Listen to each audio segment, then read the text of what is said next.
नमस्कार दर्शक बंधु आपण को आम चैनल को स्वागत। आजिर भिडीओटी समस्त कुंभ राशि व्यक्ति विशेषों बहुत अधिक गुरुत्वपूर्ण रही कारण खूब शीघ्र 2026 आरंभ होगापाई जाऊँगी एवं ता सहित शनिकर 7.5 शेष होगापाई जाऊँगी। देखंतु समस्त कुंभ राशि व्यक्ति विशेष मानकर 2025 मार्च मास 29 तारिख ठारू शनि 7.5 तृतीय चरण आरंभ होइथिला।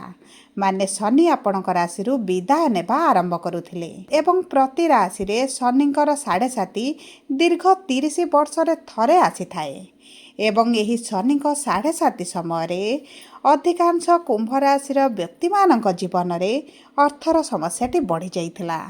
तो किछि व्यक्ति मानकर जीवन रे कर्म क्षेत्र रे मध्य समस्या देखुथिले एवं बहुत अधिक कुंभ राशि व्यक्ति मानकर संपर्क रे समस्या मध्य बढ़ी जाइथिला एवं आपण माने एमिति गोटे परिस्थिति रे अछंती जे आपणकर चिंता आपणक पछ छाडू नाही एवं आपण द्वंद्व रे रहिछंती एवं समस्यार चक्रव्यूह भितरे फसी गला बळी मध्य अनुभव करूछंती एवं शनि 7.5 विदाय समय शनि आपण को शुभ फल देबे ना अशुभ फल देबे एवं यही 2026 रे आपण परिवर्तन देखिबे शनि प्रभाव रे ना आपणकर यही 2026 मध्य पूर्व वर्ष गुड़िक परी सही बळी दुख कष्ट पीड़ा रे अतिबाहित हेबो एवं यही वीडियो रे आपण माने जानिबे यही 2026 आपण मानक पई अभिशाप हेबो ना आशीर्वाद हेबो। शनि आपणक राशि स्वामी होई यही 7.5 विदाय नेबा समय आपण को शुभ फल देबे ना अशुभ फल देबे संपूर्ण भाव रे छोट छोट डिटेल र सहित यही वीडियो रे विस्तृत भाव रे आलोचना करिबा। ता सहित कौन रही प्रतिकार जहाँ यही 2026 प्रारंभ आपण जदि निज जीवन रे आरंभ करदेबे तेबे आपणकर 2026 अधिकांश अशुभत्व दूर होइजिबो एवं शनि ठारू आपण शुभ फल प्राप्ति करिबे। सेथिपाई आपण आम सह शेष पर्यंत जोड़ी होई रुहंतु। किंतु भिडियोटी आरंभ करिबा पूर्वरु जदि आपणकर भी कुंभ राशि होई थाए एवं आपण भी ईश्वर को आंतरिक भक्ति एवं विश्वास करती तेबे भिडियोटी को लाइक करंतु। कमेंट बॉक्स रे जय जगन्नाथ जय माँ लक्ष्मी अवश्य लिखि दियंतु। ता सहित आम सह जोगाजोग करिबा पई वीडियोर मध्य भाग रे एक व्हाट्सएप नंबर टी दिया जाइछि जो नंबर साहाय्य आपण आम सह जोगाजोग करी निजर नूतन कुंडली प्रस्तुत करि परिबे कुंडली विश्लेषण कराई परिबे किंबा आपणकर चाकरी विवाह व्यवसाय प्रेम संपर्क शिक्षा स्वास्थ्य को नहीं किछि समस्या रहिछि ताहार सहजरे एवं स्वल्प मूल्य रे समाधान करि परिबे। सेथिपाई आपण आम सह वीडियोर शेष पर्यंत जोड़ी होई रुहंतु एवं व्हाट्सएप नंबर माध्यम रे आम सह जोगाजोग करंतु। देखंतु एही 2026 रे शनि मीन राशि रे माने आपणक राशिर द्वितीय गृह रे संपूर्ण वर्ष रहिबे कौनसी राशि परिवर्तन करिवार संभावना नहीं किंतु नक्षत्र रे चलन रे वेग रे दृष्टि रे परिवर्तन आनिबे। आपणक यही 2026 किछि मास आपणकर शनि बक्री रहिबे एवं किछि मास मार्गी हेबे ता सहित नक्षत्र रे परिवर्तन आनिबे।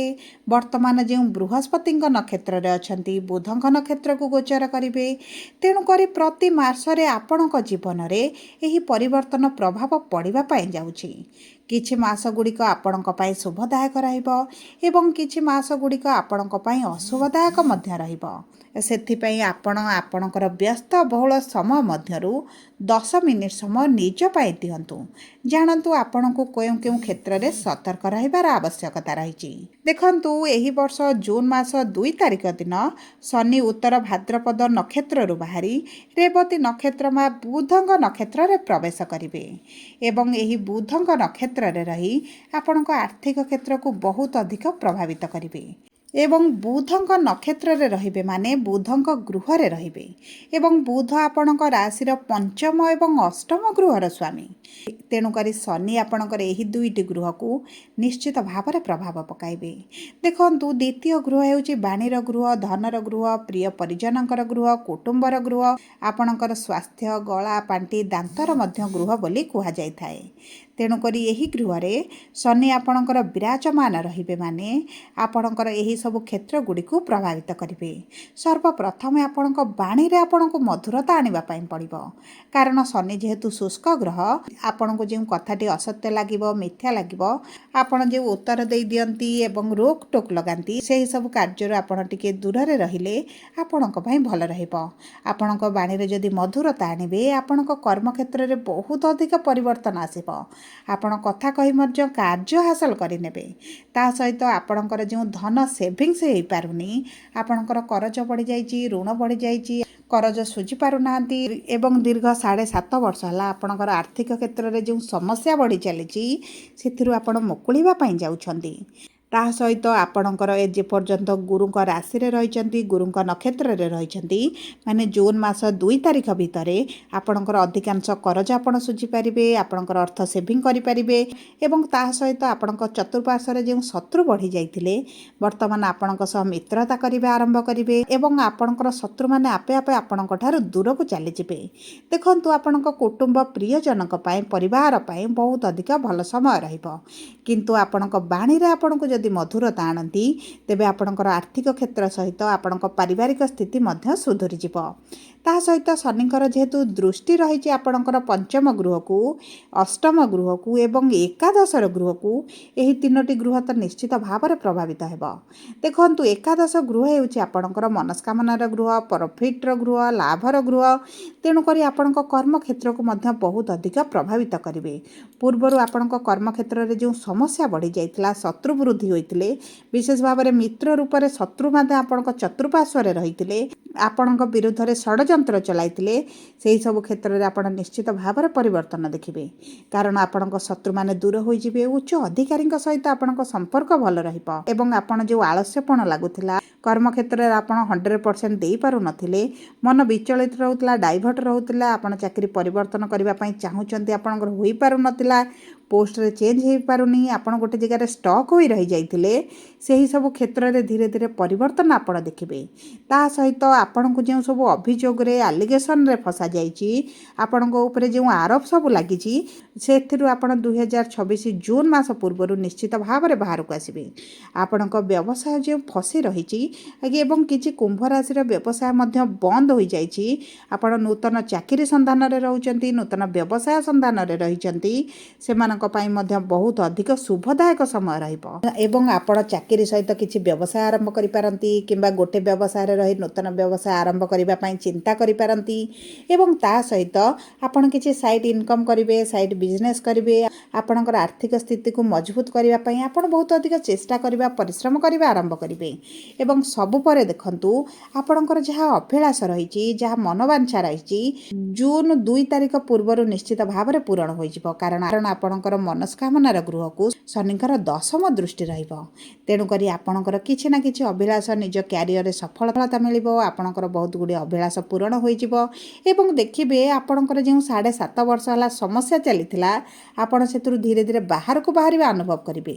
ତା ସହିତ ଆପଣଙ୍କର ପଞ୍ଚମ ଗୃହ ହେଉଛି ପ୍ରେମର ଗୃହ, ସନ୍ତାନର ଗୃହ, ଶିକ୍ଷାର ଗୃହ।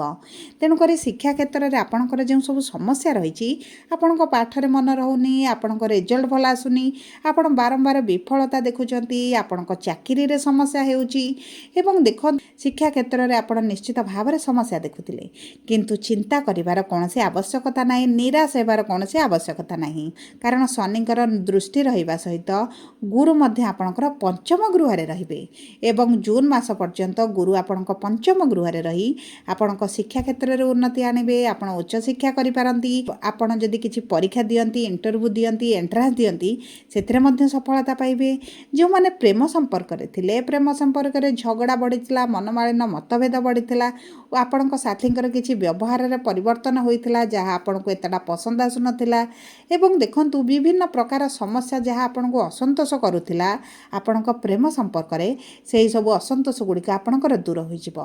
କିନ୍ତୁ ପ୍ରଥମରୁ କହିଛି, ଆପଣଙ୍କ ବାଣୀକୁ ଆପଣଙ୍କୁ ନିୟନ୍ତ୍ରଣରେ ରଖିବାକୁ ପଡ଼ିବ। ଏବଂ ଯେଉଁ ବ୍ୟକ୍ତିମାନେ ପ୍ରେମ ସମ୍ପର୍କରେ ଅଛନ୍ତି, ବିବାହ କରିବା ପାଇଁ ଚାହୁଁଛନ୍ତି, ଏହି 2026 ଆପଣଙ୍କ ପାଇଁ ଅତି ଉତ୍ତମ ସମୟ ରହିଛି। ତା ସହିତ ଯେଉଁ ବ୍ୟକ୍ତିମାନଙ୍କର ସନ୍ତାନ ପ୍ରାପ୍ତିରେ ସମସ୍ୟା ହେଉଥିଲା, ଆପଣଙ୍କର ସନ୍ତାନ ପ୍ରାପ୍ତିର 2026ରେ ବହୁତ ଭଲ ଯୋଗ ବନୁଛି। ଯେ କୁମ୍ଭ ରାଶିର ବ୍ୟକ୍ତିମାନେ ସନ୍ତାନ ସୁଖରୁ ବଞ୍ଚିତ ରହିଥିଲେ ଏବଂ ବହୁତ ଗୁଡ଼ିଏ ଡାକ୍ତରୀ ଚିକିତ୍ସା କରିବା ପରେ ମଧ୍ୟ ଆପଣଙ୍କୁ ସନ୍ତାନ ପ୍ରାପ୍ତି ହୋଇନାହିଁ, ଆପଣଙ୍କୁ ଏହି ସମୟ ମଧ୍ୟରେ ସନ୍ତାନ ପ୍ରାପ୍ତି ହୋଇପାରେ। ଏବଂ ଯେଉଁ ମାତା ପିତାଙ୍କର ସନ୍ତାନଙ୍କ କ୍ୟାରିୟର, ସ୍ୱାସ୍ଥ୍ୟ, ବିବାହକୁ ନେଇ ଚିନ୍ତିତ ଅଛନ୍ତି, ସେମାନଙ୍କର ଚିନ୍ତା ମଧ୍ୟ ଦୂର ହୋଇଯିବ। ସନ୍ତାନଙ୍କ ମାଧ୍ୟମରେ ଆପଣଙ୍କୁ ଧନ ପ୍ରାପ୍ତି ମଧ୍ୟ ହୋଇପାରେ। ବିଶେଷ ଭାବରେ ଆପଣଙ୍କ ବଡ଼ ପୁତ୍ରଙ୍କ ସହିତ ଯଦି କିଛି ସମସ୍ୟା ରହିଛି, ତାହା ଆପଣଙ୍କର ଦୂର ହୋଇଯିବ। ଏବେ ଦେଖନ୍ତୁ, ଶନିଙ୍କର ଦୃଷ୍ଟି ଆପଣଙ୍କର ଅଷ୍ଟମ ଗୃହକୁ ରହୁଛି ଏବଂ କୁଣ୍ଡଳୀର ଅଷ୍ଟମ ଗୃହକୁ ଏତେଟା ଶୁଭ ବୋଲି ମନାଯାଏନି। ତେଣୁକରି ଆପଣଙ୍କ ସ୍ୱାସ୍ଥ୍ୟରେ କିଛି ନା କିଛି ସମସ୍ୟା ଏହି 2026ରେ ଲାଗି ରହିବ। ଋତୁକାଳୀନ ସମସ୍ୟା ସହିତ ଆପଣଙ୍କର ଆଣ୍ଠୁ, ଗଣ୍ଠି, ଅଣ୍ଟାରେ ଯନ୍ତ୍ରଣା ଏବଂ ମହିଳାମାନଙ୍କର ପରିସ୍ରା ଜନିତ ସମସ୍ୟା, ଆପଣଙ୍କ ପେଟରେ ମଧ୍ୟ କିଛି ସମସ୍ୟା, ଇନଫେକ୍ସନ ଜନିତ ସମସ୍ୟା, ଏହିଭଳି ଛୋଟ ବଡ଼ ସମସ୍ୟା ମହିଳାମାନଙ୍କର ଦେଖା ଦେଇପାରେ। ସେଥିପ୍ରତି ଆପଣଙ୍କୁ ଟିକେ ଦୃଷ୍ଟି ଦେବାକୁ ପଡ଼ିବ। ନିଜ ଶରୀରର ଦାୟିତ୍ୱ ନେବାକୁ ପଡ଼ିବ। ସବୁ ପରେ ଦେଖନ୍ତୁ, ଶନି ଆପଣଙ୍କୁ କିଛିଟା ଶୁଭ ଫଳ ଦେବା ସହିତ କିଛିଟା ଅଶୁଭ ଫଳ ମଧ୍ୟ ପ୍ରଦାନ କରୁଛନ୍ତି। କିନ୍ତୁ ଅଶୁଭତ୍ୱକୁ ଦୂର କରିବା ପାଇଁ ଆପଣ ପ୍ରତିଦିନ ଶନିଙ୍କର ବୀଜ ମନ୍ତ୍ର ସମ୍ପୂର୍ଣ୍ଣ ବର୍ଷଟି 108 ଥର ସନ୍ଧ୍ୟା ସମୟରେ ପାଠ କରନ୍ତୁ। ତା ସହିତ ହନୁମାନ ଚାଳିସା ପାଠ କରନ୍ତୁ। ମଙ୍ଗଳବାର, ଶନିବାର ଦିନ ହନୁମାନଙ୍କ ମନ୍ଦିରରେ ସିନ୍ଦୁର ଅର୍ପଣ କରନ୍ତୁ ଏବଂ ଚମେଲି ତେଲ ହନୁମାନଙ୍କ ପାଦରେ ଘର୍ଷଣ କରନ୍ତୁ। ଯଦି ଆପଣଙ୍କର ଶନି ଖରାପ ସ୍ଥିତିରେ ଅଛନ୍ତି, ତେବେ ଶନିବାର ଦିନ କଳା ରଙ୍ଗର କିଛି ଜିନିଷ ଦାନ କରନ୍ତୁ। ଏହା ଆପଣଙ୍କ ପାଇଁ ବହୁତ ଅଧିକ ଶୁଭଦାୟକ ରହିବ। ଯଦି ଆପଣଙ୍କର କୁମ୍ଭ ରାଶି ହୋଇଥାଏ, ଭିଡ଼ିଓଟି କିଭଳି ଲାଗିଲା କମେଣ୍ଟ ବକ୍ସରେ ଲେଖି ଜଣାନ୍ତୁ। ଯଦି ଆପଣଙ୍କ ପ୍ରିୟଜନଙ୍କର କୁମ୍ଭ ରାଶି ହୋଇଥାଏ, ଭିଡ଼ିଓଟି ତାଙ୍କ ସହ ସେୟାର କରନ୍ତୁ।